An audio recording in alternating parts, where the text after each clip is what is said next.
All right, today we're going to take a look at how to use a whiteboard from Canva in your classroom instruction or your regular team meetings or PLCs. So the first thing you'll need to do is log into Canva.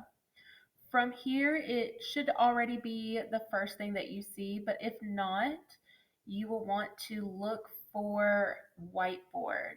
Now, don't just click on it if you want to pull from a template. You can start from scratch and build your own if you're doing that for instructional purposes. But if you want to kind of get an idea of what you want, you can definitely search from here, or you can click whiteboards right here. Now, Canva gives you a lot of different templates to pull from, and these are great because it gives you the foundation and then allows you to build around it. They have them not only for meeting purposes, but brainstorming, mind mapping, and then they also have a lot for educational purposes. For this instructional video, we're just going to look at this one right here, which is a meeting notes. Now, just like always with Canva, just because you select a template does not mean you're locked into it. You can always go back and change or add simply by clicking on another. Now, the thing about Whiteboard and what makes it so great is that it is never ending. It's an infinite whiteboard. You can basically go forever. So even though I started with this template, I've added this one. If I decide that I don't want this, I can simply just erase it. For this one, I'm just going to focus on my meeting notes. Now, this template right here is great because it gives me a few things to work with, but I can still build around it. For this, I can go in, I can type, I can put in today's date, I can add attendees, I can do whatever I want. Now, if you're new to using Canva Whiteboard and you don't want everyone to be able to move everything around, you might want to lock in some of the features. Not all of them, but some of them. You can do that by simply deleting some of these things just because I don't want those locked. But now I'm going to highlight everything that I don't want someone else, and do that again, everything that I don't want someone else to be able to change. This is great, especially with students who will go in and they might not mean to, but they might click on something and change it and then it'll mess it up for everyone else. We don't want that to happen. So I highlighted what I don't want to be changed, and I'm simply going to hit this lock feature over here. That means that no matter what, this is not going to change. Now, the person that has created this and is the editor can always go back and change that. It's not set in stone. Each element can be locked as well by hitting that button. All right. You can drag and drop so that your agenda is a little bit bigger than what the box is given.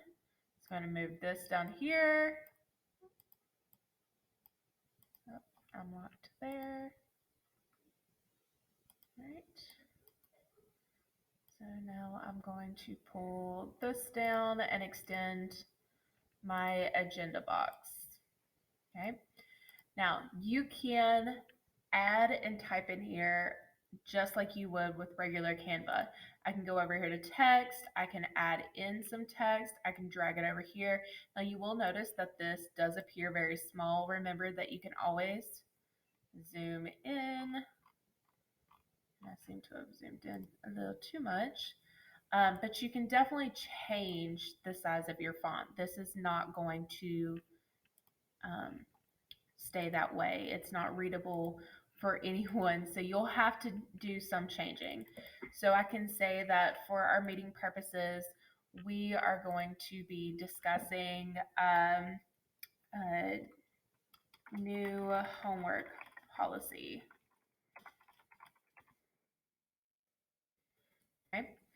All right. And then it can go from there. Again, if you want to lock an element, you just hit that lock button. Okay.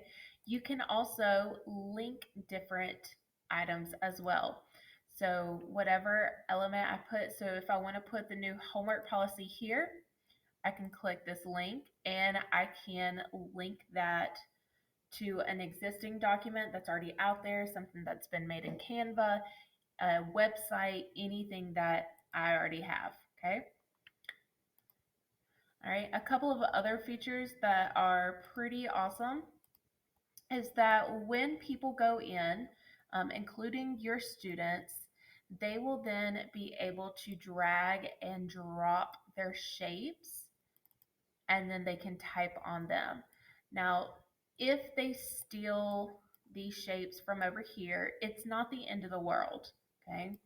Uh, Using Whiteboard automatically sets up sticky notes to appear in your elements.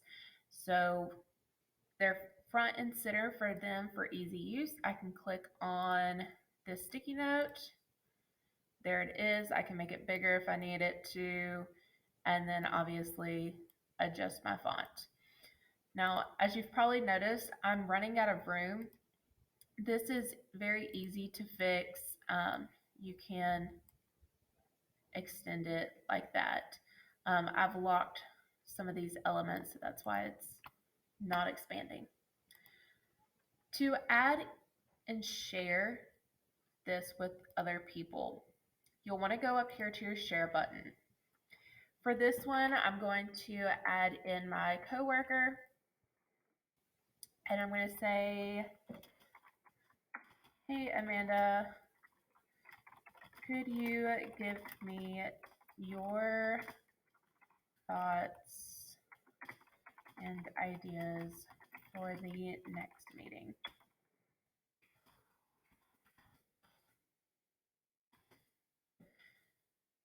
Now, this will automatically send this to the person that you're sharing it with. Now, just like with your Google Documents, you're going to have the ability to give them access to edit, comment, view, and share.